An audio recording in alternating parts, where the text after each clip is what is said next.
on the first day of June 2004, God fulfilled his promise. He gave me a job that I did not attend the aptitude test.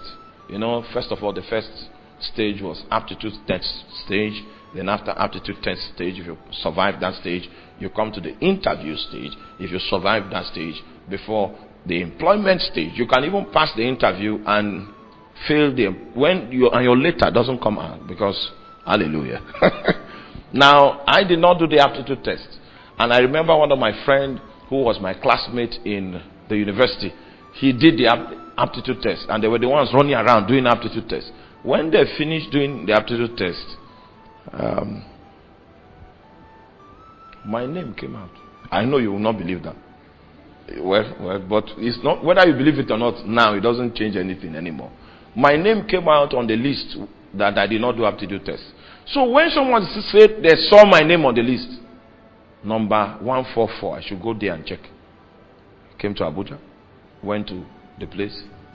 I was on 144. Glory. That was how I joined the train for the interview.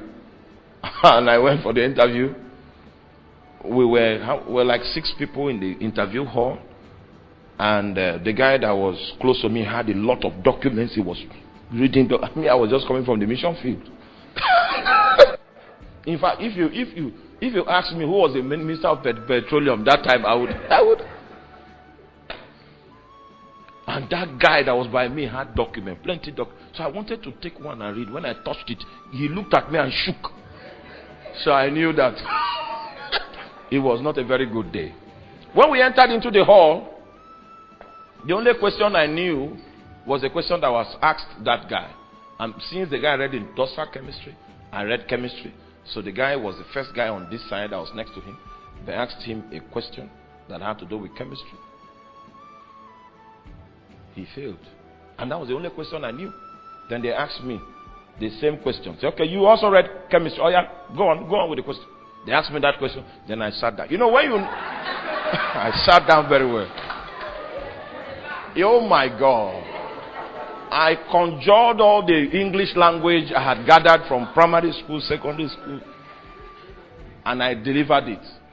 The 3 wise men on the table, they now adjusted their glasses. Look at. That was how I passed the interview. And my man, he went back with his papers. I went back with the employment. God brought his word to pass. Meanwhile, and he brought his word to pass 1 year, 8 months later. 1 year, 2 months later, I was discouraged that, Kai, is it true what God told? Then I now went back to prayer. I started presenting it to God. It was supplication. Are you with me? You can enhance your negotiation by drawing out a promise that God has given you. Remember, God cannot lie.